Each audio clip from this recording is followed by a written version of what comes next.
Pagbasa mula sa aklat ng Deuteronomio. Ngayon, O Israel, pakinggan ninyong mabuti at sundin ang tuntuning itinuturo ko sa inyo upang mabuhay kayo ng matagal at mapasa inyo ang lupaing ibinigay sa inyo ni Yahweh na inyong Diyos.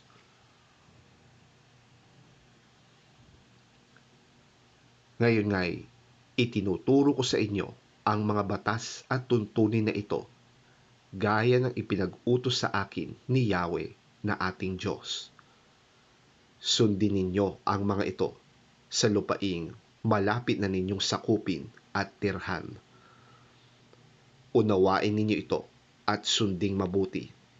Sa gayon, makikita ng ibang bansa ang inyong karunungan at pangunawa. Kaya't masasabi nila, ang dakilang bansang ito'y matalino at may malawak na pagkaunawa. Sinong Diyos ng ibang bansa ang handang tumulong anumang oras liban kay Yahweh? Aling bansa ang may makatarungan tuntunin at kautusan tulad ng ibinigay ko sa inyo ngayon?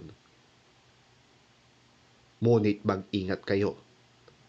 Huwag ninyong kakalimutan o babaliwalain ang mga bagay na inyong nasaksihan habang kayo'y nabubuhay. Ituro ninyo ito sa inyong mga anak at mga apo.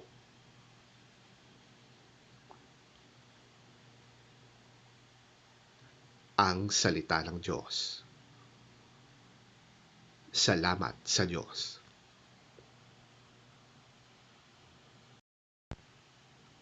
Ang mabuting balita ng Panginoon ayon kay San Mateo. Papuri sa iyo, Panginoon. Huwag ninyong akalaing naparito ako upang ipawalang bisa ang kautusan at ang mga propeta.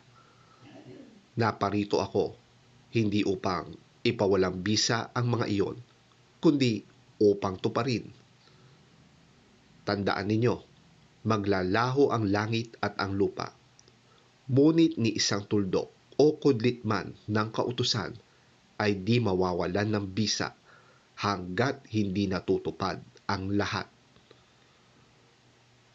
Kaya't sinumang magpawalang bisa sa kaliliitang bahagi nito at magturo ng gayon sa mga tao ay magiging pinakamababa sa kaharian ng langit.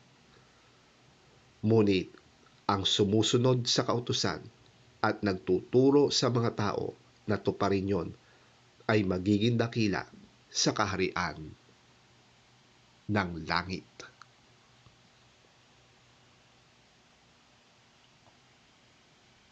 Ang mabuting balita ng ating Panginoon. Pinupuri ka namin, Panginoong Hesukristo. Do not think that I have come to abolish the law or the prophets. I have not come to abolish them, but to fulfill them.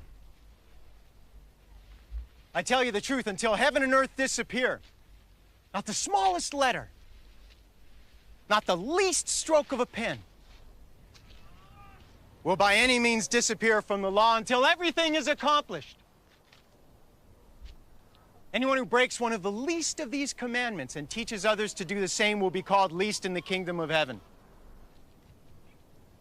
But whoever practices and teaches these commands